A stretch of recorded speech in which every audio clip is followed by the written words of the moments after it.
people don't always have to put down 20%. A big misconception. This is a stats a couple of years ago, but I want to say it's like 4 or 5 years ago, but I doubt it's that far off from now.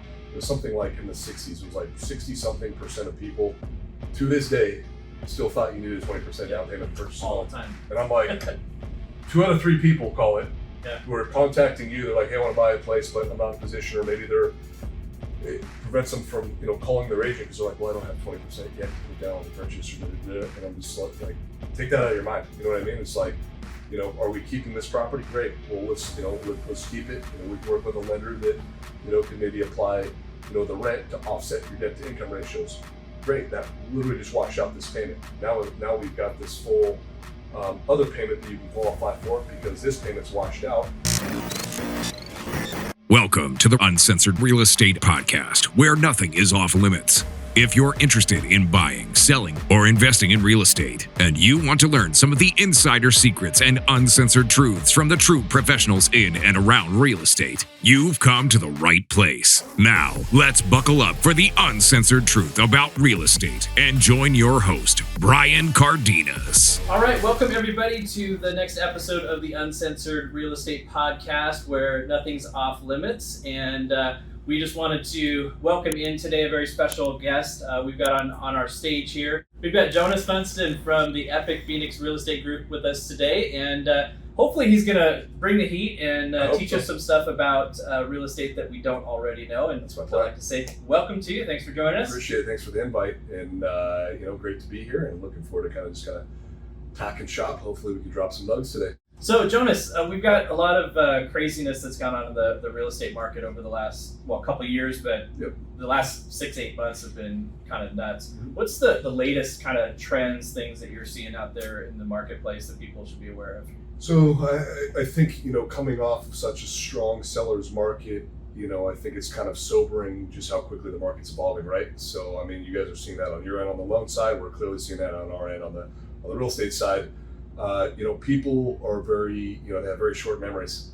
So they just kind of, think that, the craziness that the market that we were in up until, maybe 3-4 months ago is kind of the norm, and unfortunately in Phoenix, we don't really have a whole lot of times where there's, normal balanced markets. I might be misquoting, but I think the last one I want to say was like 2012, 2014, where it was truly kind of a normalized market. Yeah. Otherwise it's been, just these drastic kind of sways at high and low. So I think the big one is just kind of the reality check that everyone's having right now, from the sellers to, to the buyers. I think there's a lot of fear and uncertainty in the market right now, which is, kind of causing some pause for some people, particularly buyers.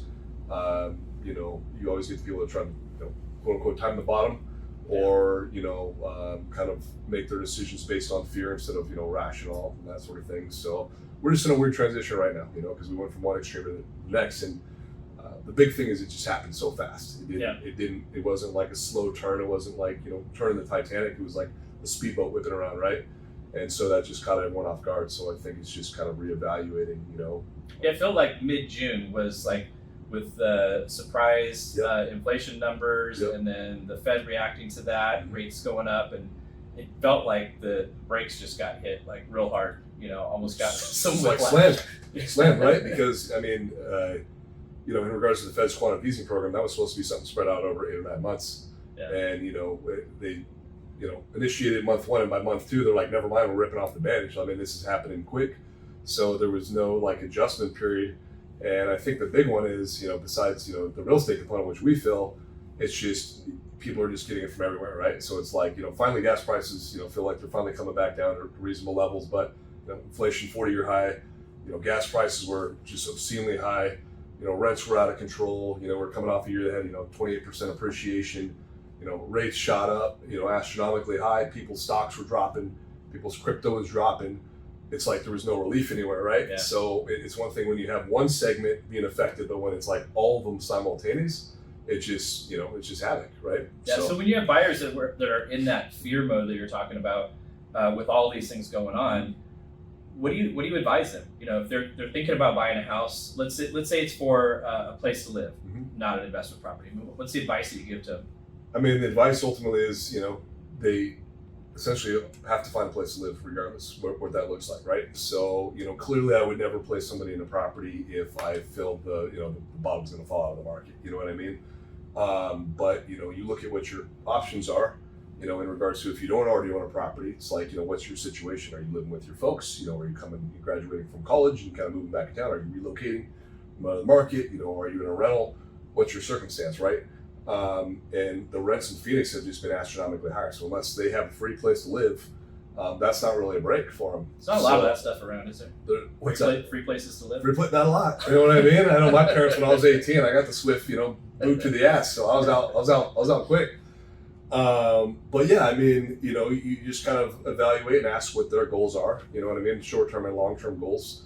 Because I think it's safe to say, clearly real estate has cycles and has ups and downs. But when you look at kind of the overall trend and you look at the the benefits associated with owning your own property, almost always it's going to outweigh the cons. So and if they plan on being in the home for any period of time, then once things kind of stabilize and normalize, it's kind of a moot point, right? So I always use the analogy of my parents, my mom, I should say, like when she bought her first place. My mom was a teacher. She wasn't loaded with cash or anything like that. This is in San Diego where I grew up.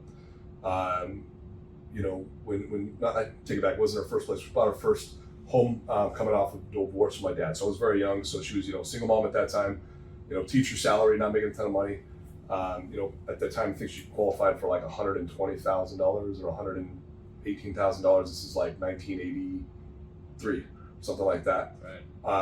And for her, that was all the money in the world, right? And her budget, she wanted to say, was $100,000 because it's kind of like nice round number. It's kind of like, hey, how much money do you want to make this year? Like $100,000 or $1 million. Yeah. It's always nice round numbers that people come up with, right?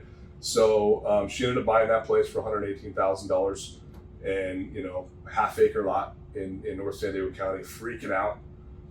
Can't believe she's spending $118,000 on this house. And and she's very conservative. Like, she's never owned investment property. She doesn't buy second homes. She has a little 401k, stuff like that, but her house is her asset. That's it for the most part, right? And so I always use the example. I'm like, okay, my mom's been there since 83, 84. In that time, we've had 5 recessions. We've had several with housing downturns. We've had several recessions where housing prices went up. We've had multiple wars. We've had pandemic. We've had 9/11. We've had all of these crazy ass factors. But ultimately, what has happened in that time with factoring in all this insanity and these ups and downs and these market fluctuations and all this stuff, it's just gone up. You know what I mean? And now she's sitting in essentially $1 million home, right? For something that she was almost let fear take over and not purchase that home. So it's an analogy that I think is relatable because it's not just unique to my mom. I think it's just unique to real estate in general. Yeah. So my kind of joke that I would say I'm all real estate is a get rich slow game. True. You can make money, you can get a big pop, you can maybe get lucky on a flip or maybe inherit a property. I mean, we're all lucky from time to time, but if you're just trying to go to some sort of guru seminar and come in with no money down and make $1 million, it's possible, but it's very, very faint. But in the long run, you will do very well in real estate, whether you only have one home like most people do, or if you decide to kind of think more outside the box and start, acquiring assets and buying more properties. So, well, that's common. I mean, your mom's situation is really common because that's the majority of the public is right. the bulk of their wealth is their home, their primary residence, their real estate. By far and away. And I think that's a good message that people need to hear is don't try to time things. Like, live your life. If you need to go buy a house, go buy a house. If you need to buy a larger house because you got a bigger family, you need to relocate for work, you're going to do that stuff because that's what you need to do. And it all comes back to that motivation that you talked about at the beginning, where if you're sitting on the sidelines trying to figure out, okay, where's the bottom, and try to jump into the bottom, it's tough to do that. And especially if you're trying to sell another property. It's not tough, it's impossible. The only way you realize the bottom or the top is you've already missed it, because now you have the metrics and the data like, oh, it's at this point. Yeah. And I've already missed it. So best you can do is, use your common sense and don't do things dumb. You know what I mean? And so anything that I do in my personal life and what I try to advise my clients, I basically say, do calculated risks. You don't need to be all risk, but you don't need to be just jumping in blindly, right? So evaluate the situation, put a pro and con list together, risk versus reward, but never be afraid to just jump. If it makes sense, then jump. There's so many people that, I'd say paralysis by analysis, where they just overanalyze. What if this happens? What if this happens? What if the market does this? What if the race? I'm like, yeah, all that's all gonna happen. Probably. It's not when, it's not if, it's when it's gonna happen. Yeah. But in the big picture, in the scheme of things, more times than not, it doesn't matter, right? Because you know what I mean? Because same thing with the rates, where people are like gun shy on the rates, and we're kind of having that conversation. I'm sure you're having that too. It's like the market circumstances are temporary, the rate circumstances are temporary too. You know what I mean? And if you had a mortgage, if you had a 30-year mortgage, and there was prepayment penalty where it's going to be some astronomical amount or take a pound of your flesh, where you didn't have a refi option eventually, then I could see being like, oh, I don't want to do this. But what if you're like, all right, temporary paying for this benefit, and the rate to refi later once kind of things stabilize, normalize, why wouldn't you do that? Yeah. So.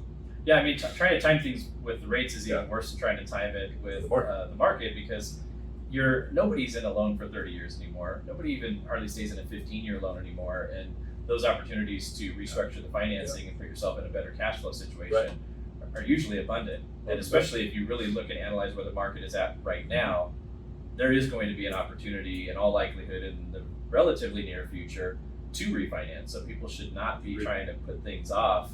But what about like sellers? This is kind of actually just did a post about this the other day. In this market today, right now where we're at, where we've got more supply than we've had in the last 2.5 years, list prices coming down, price drops, things like that. Sure. Is it a good time for a seller to sell if they don't have to, for like a life change? Like if they have the opportunity not to sell, is this a good time to sell, or should they wait? Again, it all depends. So every seller's circumstance is different. I'm kind of maybe I'm not the brightest realtor in the world, in the sense that, like, if it doesn't make the sense to sell, I will tell my clients not to sell. They're like, wait, aren't you get a commission? Well, yeah, but if it's the wrong advice, I'm not going to give you bad advice here, right? So I think it's circumstance. A big thing is, a lot of sellers, a lot of owners are locked into very low interest rate mortgages, right? Mm-hmm. So that it's kind of hard mentally and financially maybe to kind of leave that, and even if you've got a nice chunk of equity and go over here. So it ultimately depends on what your end goal is, right? So, if you're looking to sell just to cash out on your chips and pull them off the table, that's one thing. If it's something more like a life event, or like a health or a job or something like that, that's kind of more critical, I think for me that's more of an urgency to sell. You know what I mean? For sure. Than a need to sell. And then again, if you have a low rate on this property, can you buy without selling? You know what I mean? Because if I'll be looking at, running numbers and looking at the properties, and I'm like, you've got a cash flow machine here, right. Do we want to tap that equity, or do you have reserves where we can, maybe, buy something else and keep this one? So there's not one way to answer that question, because it's always circumstantial with the client. I think if they make the decision that they want to sell, I think it's just kind of really trusting your real estate advisor, and that they're going to be the one, giving you advice, and trust them. Because I think there's, a lot of people that just try to Google their way through life, and they think they know better. They, I've watched this Bigger Pockets podcast, or, I read this article, or, this, 72 years old commercial told me this, or whatever. Not throwing anybody under the bus, but they've been under the bus a little bit here. Yeah, have been okay, good, all right. But people don't know what they don't know, and so a lot of times, I always say, I'm like, if you're hiring me to be the professional and be your guide, then you need to trust me. You know what I mean? Because otherwise, if we're not going to have that level of trust, either I'm not the right person, or if you just want to make all your own decisions, just be a for sale by owner. You know what I mean? Like, if you're literally not going to take any advice, or whether it's comping what what the value is, what the market's doing, marketing strategy, that sort of thing. So I think it's just having sellers having that trust with their partners, the real estate partners, and being aware that the market is changing, and that they need to, one thing that I'm seeing right now, I feel like a lot of people are chasing the market. And when it shifted, nobody really felt it was that way. And so there's kind of a little bit of a reality check, but now, we're seeing these price adjustments, and we're seeing that it just feels like a lot of these sellers and agents are like a week or two behind where they needed to be. You know what I mean? Yeah. So that's a big challenge as well. Well, I think that comes back a lot to, the choice that you make for who you're going to work with is so important. And we've seen some things talked about, the for sale by owner versus like a discount brokerage versus a full service brokerage. Versus what is selling the to right thing? iBuyer. There's a bunch of options. It comes down to, in my opinion, you tell me if I'm nuts, is this is a market where you really need somebody on your side who's an expert, because you can't just list a property and expect that it's going to be sold in 6 hours like it was a few months ago. Correct. Yeah. And I think that it's hard for the consumer to figure out who is that right person. So if you were giving advice to a seller in terms of figuring out who's the right agent to help them sell their house, like what's a good thing that you can give them as a piece of advice, or some questions that they should be asking? So I think a lot of agents, if they're going the traditional route, working with a realtor versus non-traditional route, I think a lot of the agents tend to overpromise and underdeliver. You know what I mean? Like, clearly if I'm going to a listing appointment, my intent is to hopefully get that business and list and sell that home. And it just blows me away, like if I'm interviewing or competing with other realtors, kind of the conversations that are had. And like when they're like, oh, well, so-and-so said this, or so-and-so said that, or so-and-so said I can get this much for my house or whatever. And I'm just like, well, if I know it not to be true, like I'm looking at the comps, I know what their house is worth. I know, I've been doing this, 17 years plus, so I know my abilities and my skill set. So it would be difficult for me to think that like, okay, there's somebody out there that could do something that I can't. And so when they're getting those, those promises, or I can do this and the other thing, I kind of flip the script with the sellers, and I'm like, here's what the data tells us, here's what the market tells us, here's what my experience tells us. One thing I'm never going to do is I'm never going to tell you something that I know is not true, just to lock you up in a listing agreement. Because anyone could get you in a listing agreement, didn't sell, didn't work, let's just keep price dropping it. I mean, you could price drop it. Happens a lot too. It happens all the time. And you do it for sale by owner, just price drop until it sells. You don't need a realtor for that. I mean, you're going to lose your shorts, you know what I mean? Right. But you save that 6%, right? Or 5% or whatever it is. So I'll just tell them outright. I'm like, if so-and-so said they can do that and you're leaning towards going with them, have them write that in their listing agreement. That basically, essentially put their money where their mouth is.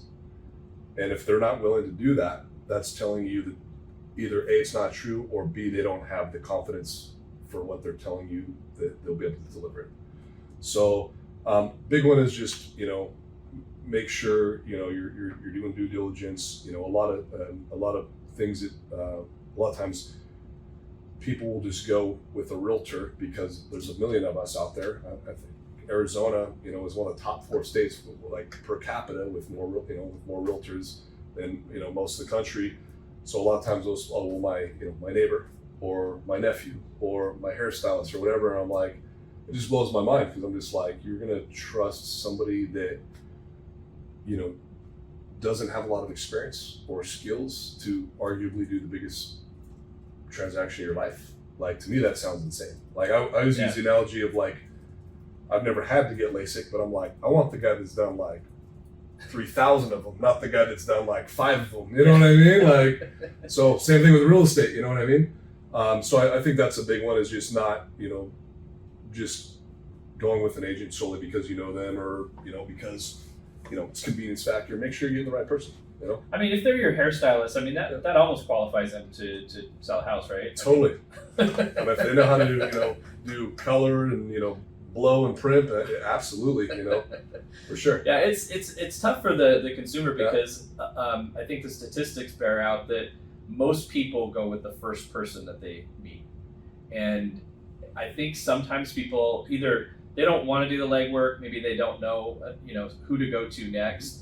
But I think there's a discomfort in interviewing multiple people, because you're sitting in front of somebody, they do a listing presentation, they say, okay, thanks, I like you, but I'm going to go talk to somebody else. Right. It makes them feel uncomfortable, but Correct. They shouldn't feel uncomfortable with that. I mean, that's part of what they should be doing for their due diligence, right? 100%. Yeah, I mean, they really should. I'm not offended when people do it. What do I love to go into the listing appointments or buyer consults and slam dunk it first time and not have to beat? Yeah, I mean, everybody loves a layup. You know what I mean? But no, I mean, they wouldn't be doing themselves, justice by just going with first person. I mean, even if arguably that person is really good, you know what I mean? It's like, because sometimes you need to see what else is out there that like you don't realize how good somebody is until you kiss some toes. You know what I mean? You gotta kiss a couple toes where you get to prince or princess, right? Yeah. So it's like by comparison, you're like, okay, I feel really good about this person, and then you interview, agent, B and agent C, and it's like, oh my God, yeah, you know what I mean? It just kind of, if anything, it reaffirms your decision. You know what I mean? So that way, there's no doubt in your mind that you made the right choice. Yeah. So with kind of going back to what we were talking about before, with the timing of the market and things like that, if you've got somebody, a seller, who is in that boat where they don't need to sell, but they're contemplating buying another property, what are some things that you can recommend that they look at doing to get themselves into another property, maybe if they don't have a boatload of cash to be able to do it, and maybe start their investing journey? Okay. So again, it's just kind of, we do what's called the needs assessment, whether it's buyer or seller, essentially kind of sitting down and having a consultation, just kind of discussing like, what are your goals? What are we looking to accomplish here? You know what I mean? And sometimes it's surprising, people don't always have their goals like spelled out. They're just like, I just want to sell. Why do you want to sell? Oh, I want to sell because I want to buy. Well, why are you selling to begin with, and why do you want to buy? So the big one is just kind of peeling the layers of the onion back, right? And just kind of really, figuring out what their motivation is. You know what I mean? Like, and then from there, what's their financial situation? Right now I've got a listing out in Mesa, and unfortunately, they did one of those situations where they went into the new builder without me, and you know what I mean, and ended up locking it up. And so I'm not representing them on that transaction, so I'm disconnected with that. But I'm helping them with the sale. But I told them, I'm like, I'll help you as best I can, not being your representation on that side. So I'm kind of helping them navigate that. One discussion we had in regards to the sale, because they had like months and months and months of delays. I want to say like almost 6 or 8 months of delays to get their home delivered, right? And then fast forward, now all of a sudden the builder's like, you got to close by September or whatever. And it was like, what? Like, we've been waiting for you, and now they're under the gun. So they're under all this stress. Like, we need to get our house listed, sold, and do all these things in this window, basically. And so one strategy that we came up with was doing a recast loan. He's an engineer, so he makes decent money. So with a recast loan, as you know, but maybe people watching that don't, essentially, if you can qualify for both homes, you just put a lower down payment down on the purchase, and then once your existing primary property sells, then you can take the equity of that and essentially recast the mortgage, keep the rate that you had locked, re-amortize it with the additional principal that you're putting down. So we had the ability to do that, which we're doing. He went to the builder's lender to ask if they had that as an option. They said they did not, so he ended up flipping to an outside lender. And then he advises the builder that he's going with an outside lender, and ta-da! Also, the builder's lender can do the recast loan all of a sudden, but at that point, he's got such a bad taste in his mouth, right? So that's a big part of it. Another one is, people don't always have to put down 20%. A big misconception. This is the status a couple of years ago, but I want to say it's like 4 or 5 years ago, but I doubt it's that far off from now. It was something like in the 60s. It was like 60-something% of people to this day still thought you needed a 20% down payment to purchase a home. All the time. And I'm like, 2 out of 3 people call it, who are contacting you. They're like, hey, I want to buy a place, but I'm not in a position, or maybe it prevents them from calling their agent because they're like, well, I don't have 20% yet to put down on the purchase, or and I'm just like, take that out of your mind. You know what I mean? It's like, are we keeping this property? Great. Well, let's keep it. We can work with a lender that can maybe apply the rent to offset your debt to income ratios. Great. That literally just washed out this payment. Now we've got this full other payment that you can qualify for because this payment's washed out. And if you've got resources available down payment wise, great.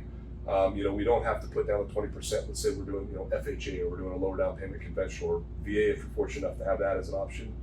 Go do that. And the beauty is with real estate, rinse, wash, repeat. You can keep doing this over and over and over if you want. You know what I mean? So instead of stacking cash, buying a property, selling, hopefully not paying the capital gains, taking that and rolling it to one property at a time, let's compound it and let's grow this thing out. You know what I mean? I practice what I preach, and I do that with all my agents on my team, because we work with, first-time home buyers, second homeowners, investors, full spectrum.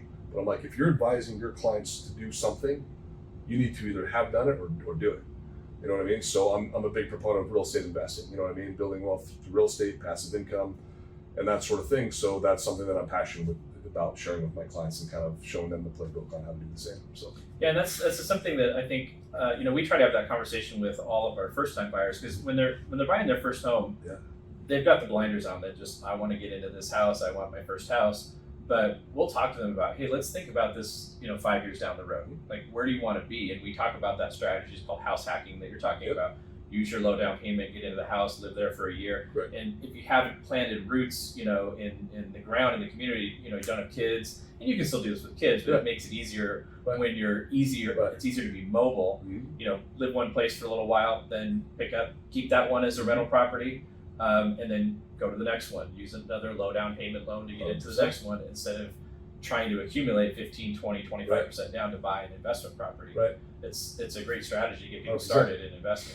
But you and I are doing something that most people in our profession don't do. They're not having the conversation up front.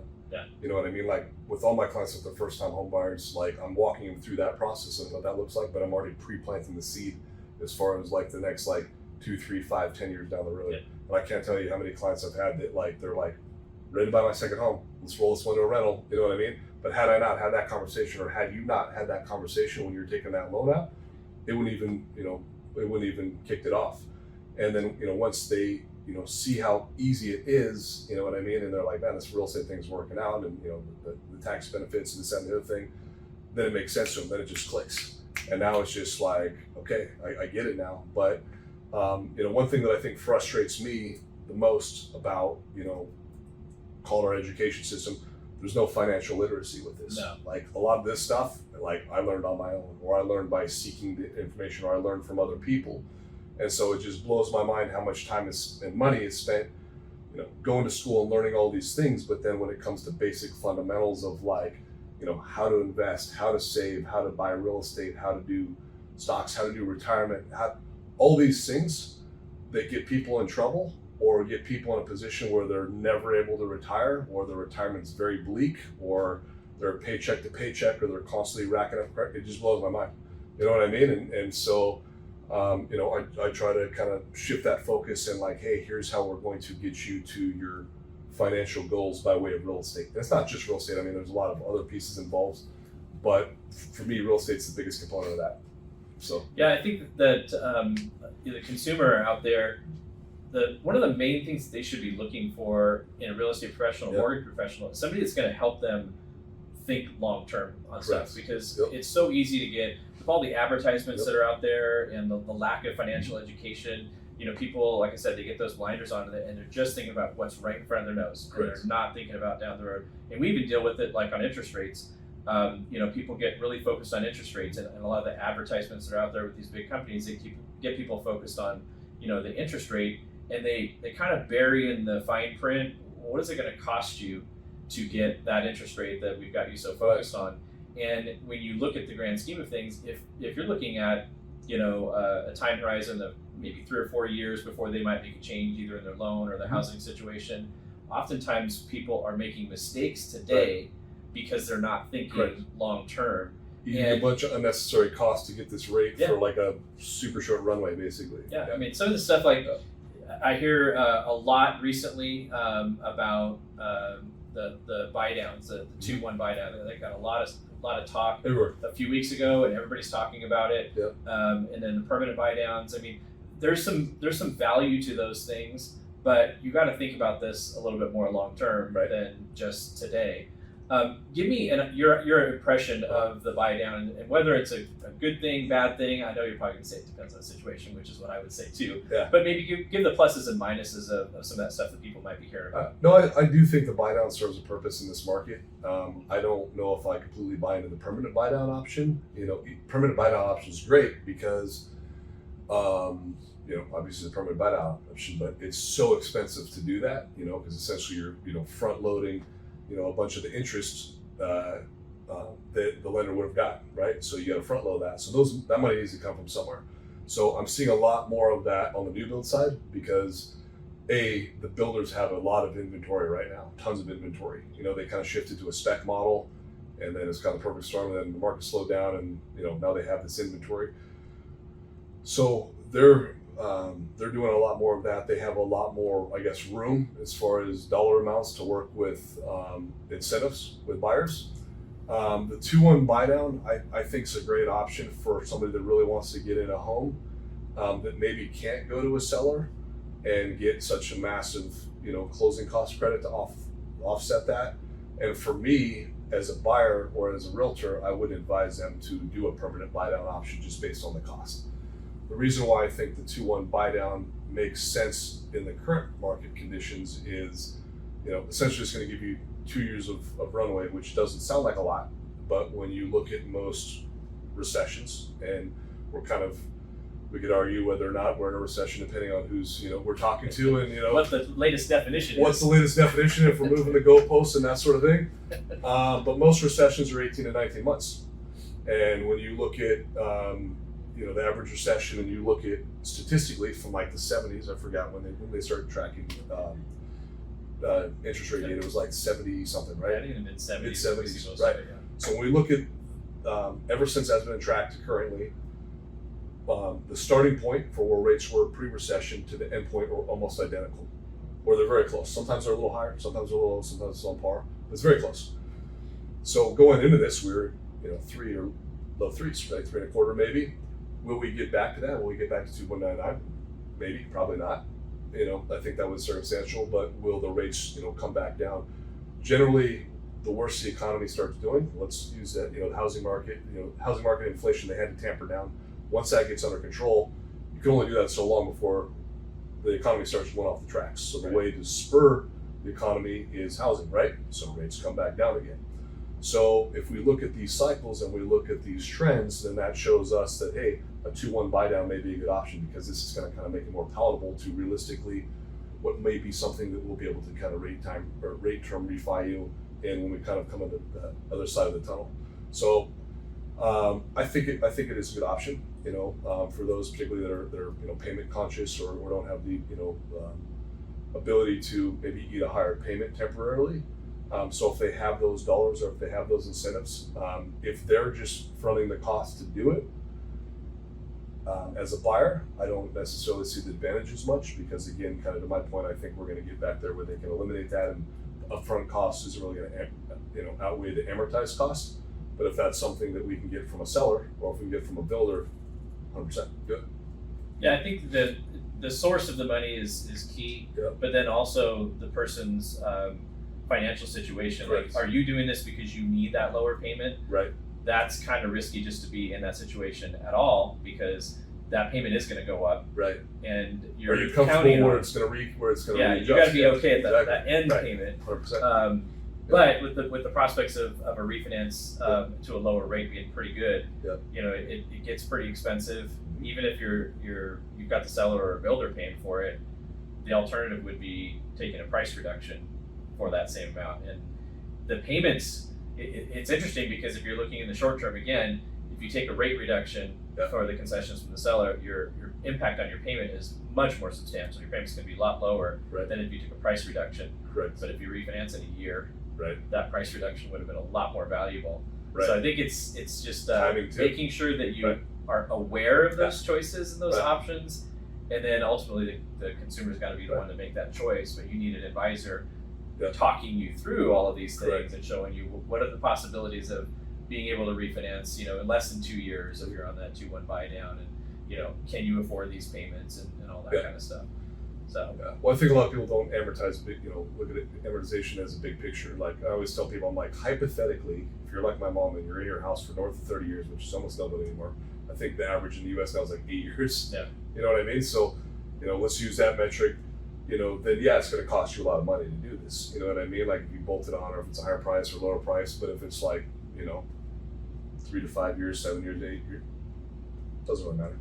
Yeah. You know what I mean? In the scheme of things. So again, that's why everything's always case by case. So I'm never like trying to not specifically directly answer a specific question, but again, your situation is different than mine, different than the next person's. Right. You want to buy a house, but high interest rates have got you down? Take the rate challenge and send us a verifiable loan estimate from another lender, and we'll beat it and pay for your appraisal up to $600. Here at Give Mortgage, being powered by U Mortgage allows us to provide you with unmatched speed and efficiency and the best rates and fees in the market, all while delivering you the concierge level service you deserve. We want you to have an experience getting a mortgage that you'll never forget, and not because you got put through a meat grinder to get it. At Give Mortgage, we give great advice, we give the best rates, and we give back to charity. Visit us at www.give-mortgage.com or call us at 480-331-4684 to schedule a free consultation to see how we can help. So if you've got somebody that's maybe thinking about getting more into investing in real estate, so this is the first one. Maybe they've got a property, or maybe they've got a property now and they want to get to the next one. Yep. What are some tips that you can give them in terms of like planning for that, or how to kind of build their investment portfolio? Just get started. Get started sooner than later. You know what I mean? It's not hard. It really isn't. You know what I mean? It's finding the right partner to kind of help be your guide. I think to your point, the easiest way to do it is, basically just real estate hacking, you know what I mean? And jump from property A, hang on that, to property B, to property C. But I mean, there's a lot of ways to make money in real estate, you know what I mean? As far as from an investing standpoint, it really just depends on what level or degree you want to get in. I mean, there's buy and hold options, there's fix and flip, there's vacation rental, there's arbitrage, there's corporate rentals, there's commercial, there's hard money, there's tax lien, sales. There's a lot of ways to make money. I would start with what probably is going to be the path of least resistance and the least amount of money to jump in. And then as you kind of start to build your portfolio, then you can kind of expand to more advanced techniques. You know what I mean? But I bought my first place at 23 years old. You know what I mean? And so I was fortunate enough to get in way early. So a lot of my friends were like, coming out of college and, up to their neck in student loan debt and not making any money, and I'm already like moving on to my second property. You know what I mean? Yeah. And so I think having time on your side is helpful, and again, having to be mindset that it's a get rich slow game, but over time you will compound these assets, and then from there just kind of structuring, like being aware of the tax laws, and kind of, or have an accountant that is, you know what I mean? The beauty is here in the US, as messed up as our tax code is, there is a lot of stuff in there for you to take advantage of if you know how to do it, right? Yeah. So, or if you know the people that know how to do it. So, and I don't view that as wrong. I mean, if you're legitimately not paying your taxes or fraudulent activity, that's one thing. But the federal government basically puts those in place. Same thing with small businesses. Like, I'm a small business owner. I'm not a W-2 employee. I run my own team, and this and the other thing. They want to incentivize people to create businesses and jobs and to buy homes, because homes are one of the biggest factors in the economy. So they do so by offering incentives, and these incentives are generally in the form of tax breaks, right? So for a lot of people that aren't in my shoes, that are working for like a 9 to 5 and W-2 and 401k and this, that, and the other thing, they don't have a lot of breaks aside from if they own a property aside from their house.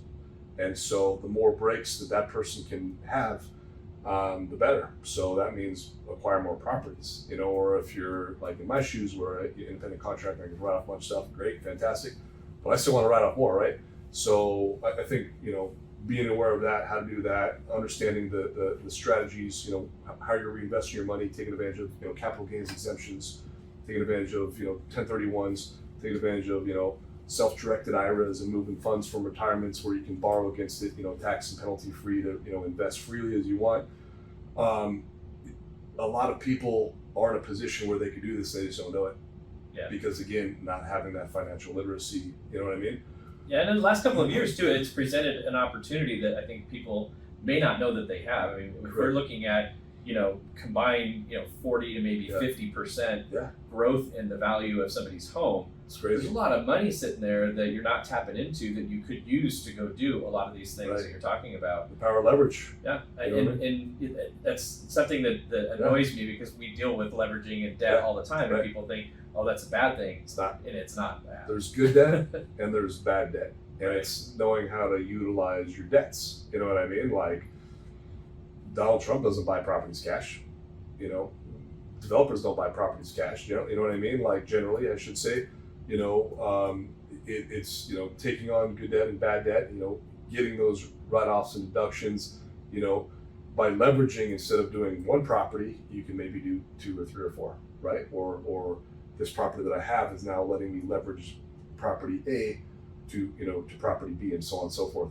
And I think a big mental, you said we can cuss, so a big go for it. All right, good. A big mental fuck that people have is when they're moving money, say like a down payment into a property, and they're like, oh my God, like I've taken so long to save this nest egg for this thing, and it's what you don't understand though is you're moving it from an account that's almost non-interest bearing or minute, and you're moving it to an asset that's now giving you tax benefits and appreciation and certain freedoms on top of that.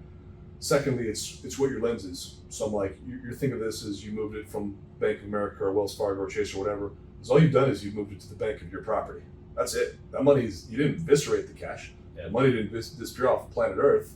It's there. You've just moved it from here to something that's going to work for you now.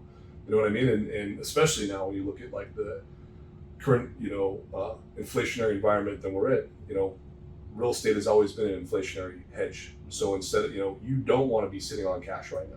If you're cash heavy, this is when it's time like, all right, I got to move this to various assets. It doesn't have to be real estate. I mean, it could be, guns and gold, silver, and stuff like that. That tangible assets, usually when there's inflation, is where you want, to move them to. So, people that are sitting on cash or have a huge chunk of cash equity, like you said, their home, look at buying something, you know what I mean? And kind of reallocating it. I get it. It's scary. You know what I mean? I remember when I bought my first place, it was scary. And when I bought my second place and went, out here, moved across the country, that was scary. And then when I kept that property and bought my third place, and this place is now going to be investment property. Now as a real estate investor, it scared the shit out of me. You know what I mean? Yeah. So I get it. It's scary, but it's, it's not hard. Well, I think that's the thing that is a really important point that you're making there is, somebody's got, $200,000, $300,000 sitting in a bank earning you zero. Nothing. Losing money right now. With inflation, you're actually losing money. Right. And if you transfer that over to a real estate asset, as an example, that asset is typically growing, and it's even if it's not 20 or 30% like it's been crazy, it's probably going to be 4 or 5%, which is our norm. Right. You're way ahead of the game as opposed to leaving that in the bank doing nothing. Right. The access to it is I think the thing that's causes the fear, because you can go to the bank and go get it. If it's in your property, it's a little bit more. Right. It's harder to get at it. Absolutely. But the point of that is that when you have that money working for you, you can turn that into a lot more. And I think that's one of the things that's kind of a pet peeve of mine. Yeah. On the real estate side of it, I see a lot of real estate agents love to have the cash buyer. And they just, cash buyer, easy, win the offer, let's go. But I think for the savvy real estate person, you should be talking to that person about what are the opportunities that you can take advantage of instead of sinking $500,000, $600,000, $800,000 into one property and having it sit there, versus go and leverage that property. Right. Put your 20% down, and then take that and go buy 4 properties. Right. Instead of buying 1 property. And it's a short-sightedness that it's just like, if you're not thinking about the big picture and how do you leverage the cheap money that's out there and help your client build more wealth, you're really missing the boat for that. It just depends on goals. Certain people, certain investors analyze properties differently. So some are more like cash on cash driven, NOI, ROI, whatever. So certain people, you're never gonna get them to reprogram their brains just because that's how they view like a sound investment. But no, I agree. I mean, why would you tie everything up and have one property working for you? I mean, granted, you can pull out a decent chunk and pull substantial amount back out if you needed to tap into it, or if you wanted to, to pull that out. But like, I think just starting the conversation up front and being like, what's your 2-year, 5-year, 10-year goal? And they're like, well, I want to keep doing this. I'm like, okay, well, why don't we do 2 or 3 or 4 now? But that's the point. You're going to have that discussion with them. Correct. Instead of just taking the path of least resistance and say, oh, I got a cash buyer, let me go get them a house. Right, exactly. And not think about having those discussions with them, because you could be sitting on somebody that really would like to do that, but they just don't know and need that guidance. As I said, they don't know what they don't know. You've got to be that professional that provides that guidance. Right. I think that's kind of what's a big, to toot our horn for a second, me and my team, I think that's a big differentiator between what we do. We consider ourselves real estate advisors, not realtors. Like I really walk around and tell people, oh, I'm a realtor. You know what I mean? Like, you know what I mean? They're like, I run a team, I'm a real estate advisor. I've never heard of that. What is that? You know, same thing. It's just our approach and how we handle it and what we're doing and our value proposition and what we're offering and our knowledge and our skill set, I think, is a lot more than most out there. You know what I mean? I'm not saying there aren't other agents and teams out there to our caliber, 100% there are, but unfortunately they're the minority, not the majority. You know what I mean? Yeah. You know, I think I've heard mixed stats, but my title rep at one point told me that, you know, they checked the stats, you know, as far as like closing transactions, 6% of the licensed agents in Arizona do 90% of the transactions. 6 do 90. Yeah. So I'm like, so 10%, or no, not 10%, excuse me, 94% does the other 10%. Like that just blew my mind. For the longest time, because I didn't know what the stat was, I was just like, throughout the 80-20 rule, I'm like, oh, it's like 80%. Because I don't know, I'm just making up stat. Yeah. It's like 80% of us do, you know, or 20% of us do 80% of the transactions. Excuse me. She's like, no, 6%. I'm like, what? Like, just blew my mind. I'm like, So I think, I think just aligning yourself, like whether you're buyer seller, you know, with a partner that really knows what they're doing. It doesn't mean they have to be on the 6% to know what they're doing, but clearly when you're doing that sort of volume and you're doing, you know, you walk the walk and talk the talk and you're actually practicing what you preach, you know, that's advice that I would want if the role was reversed, you know what I mean? And that's something that I was telling my clients too. I'm like, if I'm representing you on this purchase, this sale, I'm literally treating it as though it's my transaction. Like, I'm the buyer, I'm the seller. What advice would I be giving to myself? This is the advice I'm going to be giving you. You know what I mean? So, and I think they just have, you know, that level of comfort. You know, once you have that, when they know that you actually give a shit, actually have their back, actually have their interest in mind, it's huge. It's a big difference. You know. So what is something that you feel like people just don't understand in about real estate? Like, if you had to pick one thing, but they really should understand, like, what's the big thing that you think? Real estate or realtors, or just in general? You're talking Just about in like general. general public? Yeah, I mean, just because I think so many people don't understand so much about what happens either in a real estate transaction or whether it's investing or whatever, that, you know, we need to educate them on. Yeah. Like, what would be one main thing that you can So I think the biggest challenge is, I wouldn't necessarily say it's one particular thing. The biggest challenge is we're in the information age and we have access to everything at our fingertips, which is a blessing and a curse. Because, like, if I want to learn how to, you know, change something on my car, I can go to University of YouTube and figure it out.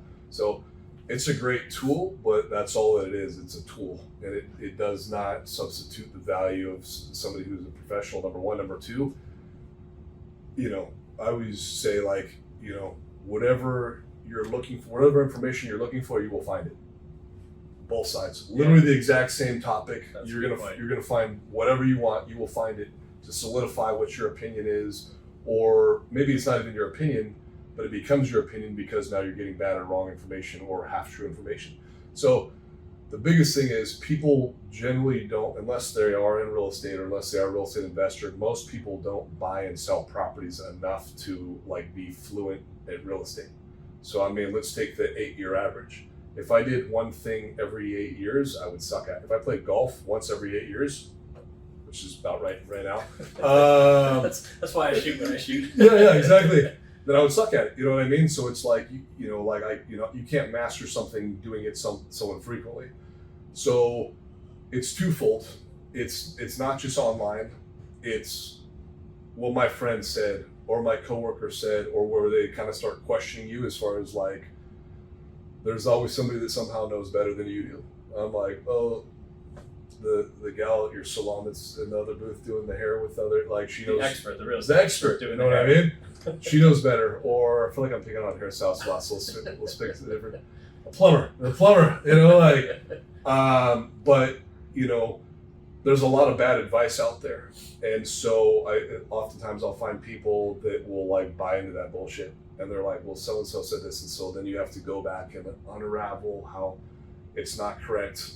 And here's actual right information, but you have to do it very tactfully so you're not, like, throwing so-and-so under the bus who you don't even know or care about, but is, you know, I mean, they have a relationship with them and clearly, you know, they offer their advice. So It's not one thing. It's just there's so much bad information out there or misinformation online, and people that don't know the right information or they know half truths, and then it becomes fact. If you think it's fact, it's fact. Yeah. Whether or not it's fact. If I think it's fact, it's fact. Yeah.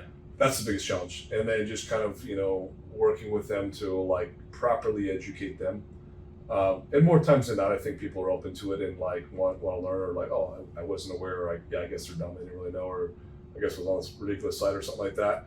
But once in a blue moon, you get somebody who just continues digging their heels, and it's like, okay, well, I've done what I can do. You know what I mean? Like, so. Well, I think it kind of goes back to what you said in the beginning, is that you need to do your research in the beginning. Correct. And then once you settle on that professional, that you've made that determination, hey, this is the right person to help me, then listen. Right. Take their advice. Right. Because when you try to disrupt things, that's one of the, I guess, things that kind of pisses me off is, you have a client or a consumer that comes in and they want to drive the car. They want to control everything. They want to control every aspect of who do you use, like everything. And it's just like you said, how often do you do this? Like, you last bought a house 12 years ago? Exactly. Okay, things are a little different. Right. It doesn't go when I bought a the house shows. in here and this, that, and the other thing, and to your point, you're like, that was a different time. Lending guidelines were different, market conditions were different, but that's their perception is that fixed point in time, and that's now their information that they're using moving forward. You're like, no. Yeah. You know what I mean? Like, well, and you got to rely on the expertise of the people that participate in this on a regular basis, on a consistent enough basis that they've experienced enough things to know how to handle certain situations, or just negotiate. Like, I had a conversation with an agent about a week or two ago, and they had a client that was putting in an offer, didn't even have their financing squared away, came over to me, we got them all figured out, told them what they had to do because they were trying to buy a condo that was not FHA approved, and they needed down payment assistance with an FHA loan, so couldn't do that. So then we had to. But they wanted to. They weren't going to take no for an answer. Well, they couldn't afford to do anything else, but like the option wasn't there for them, so they had to go conventional.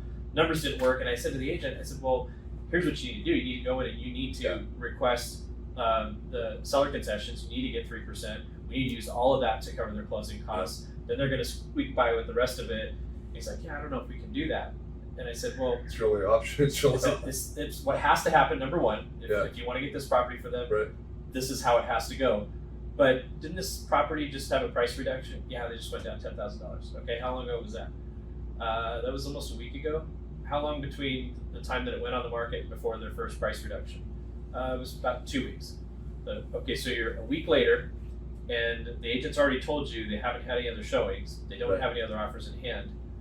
Why would you not ask for the seller concession? Worst case scenario, if you really want to, offer the list price, but ask for the concession, which is about another 10, because they're probably going to go down another 10 in about another week anyway.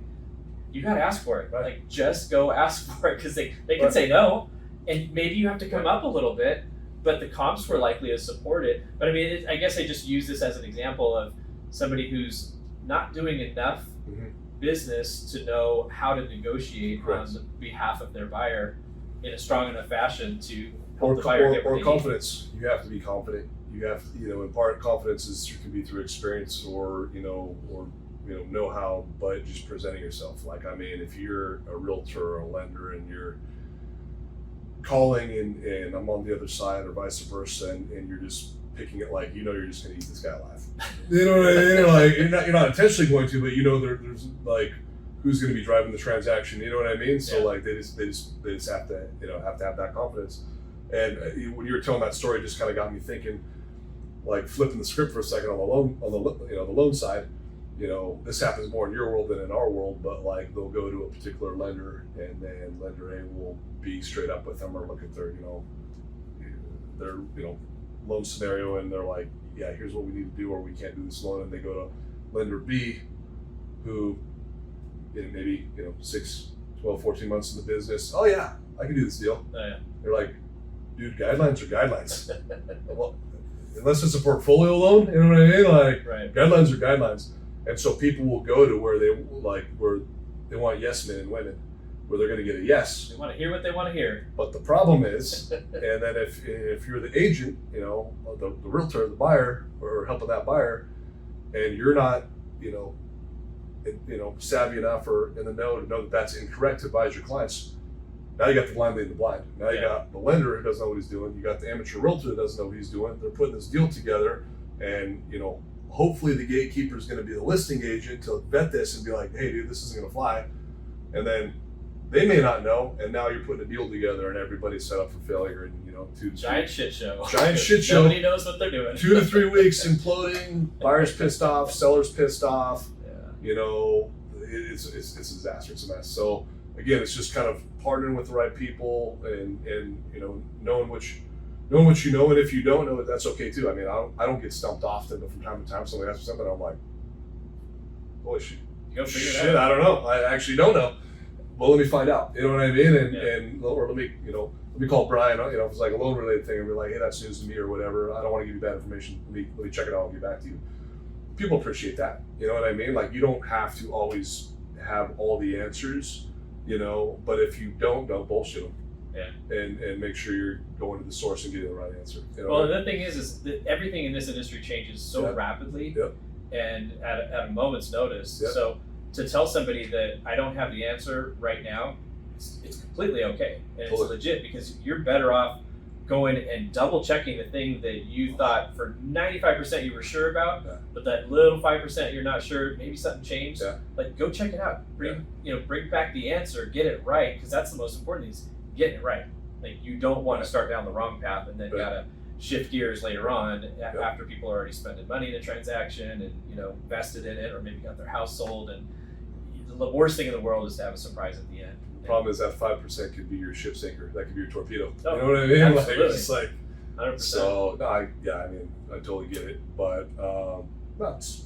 Well, it all comes back to just picking the right people. I think that's the key. Do your research. Find the right professional to help you, and then you'll probably have a pretty good experience going through this if you get the right person. Well, in real estate, you know, I always say you're only as good as your weakest link, and you never know where your weak link's going to be necessarily. You know what I mean? So it's like, if you have, you know, like it's a realtor. If it's, I mean, how many moving parts in a transaction? You know, you got like the realtor, the lender, title, appraisal, or inspector, buyer, seller. There's all these people, and there's all these personalities, and there's all these things. It only takes one person to have it go wrong.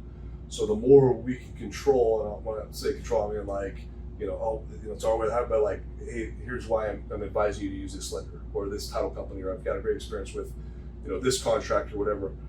The more you have that control, where with people that are proven and vetted and do a good job, the less likelihood we're going to have those shit shows. Yeah. You know what I mean? Yeah, that's the key. So, it's like, I always tell this to the clients. So listen to the referrals that you get from the professionals that you choose, because they're referring you for a reason. 100%. These people have a track record. Yeah. They know what they're doing. Your outcome is going to be a 1,000 times better chance of having a positive outcome at the end if you use the people that are referred to.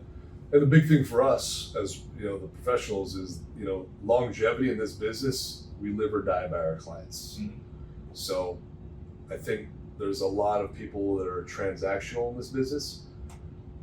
How quick can they get the deal done? How quick can they pass them off to so-and-so? It's very non-personalized, and that'll work, maybe get them across the finish line. But like, if we're not taking those extra steps, if we're not being those advisors, if we're not getting them paired up with the right, the dream team, the partners, and they have a good experience when they get across the finish line, because everything can go right every step of the way, and they have tail end that gets tripped up. People are going to remember the tail end piece. They're not going to remember everything that went right. But if we did them right, they're going to want to use us again. Right. And they're going to want to tell their friends about us and their family about us. And then that's where we win. So that's where we get out of it. It's like, is there more work involved for us? Absolutely. Does it take more time? 100%. Is it worth it? No sure. Question. No question. You know what I mean? So that's where we win. You know what I mean? And that's why I think guys like myself and you do things a lot differently than most people do. You know what I mean? Because we understand the power of the client and the referral, you know what I mean? And we want to make, like, I strive to try to make people clients for life if I can, you know what I mean? Or at least for a very long time, you know what I mean? So yeah, that's the goal. So if somebody thinks that, hey, maybe this guy might have a clue of what he's doing and might want to work with him, give our audience I was Googling my way through before I got here, so I think I got some good talking points. You're a Google expert. Yeah. Give us your contact info so people can reach out. So, Jonas Funston, team leader of the Epic Phoenix Real Estate Group, also founder of Phoenix Relocation Source. If you want to reach out, you can reach me at jonas@epicphoenix.com. That's jonas at EPICPHX.com. You can also call me at 480-313-6181. That's my direct cell number. I do answer it, and I answer it 7 days a week. So awesome. Well, I appreciate you wearing matching shoes today. That's you got the memo. Got it. Looking Dream good. team. Looking good.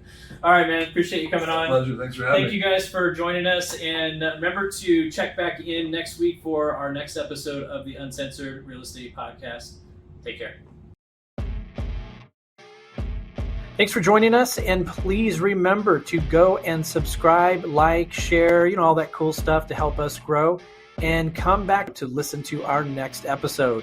Until then, go out and live life uncensored. Thanks for listening to the Uncensored Real Estate Podcast. Don't forget to help us out and subscribe. Follow and give us a 5-star rating on your favorite podcast platform. And check us out on YouTube for the full video podcast. If you want more information on any of the topics discussed on today's episode, email us at uncensoredrealestatepodcast@gmail.com or give the Cardenas Mortgage Team a call at 480-331-4684.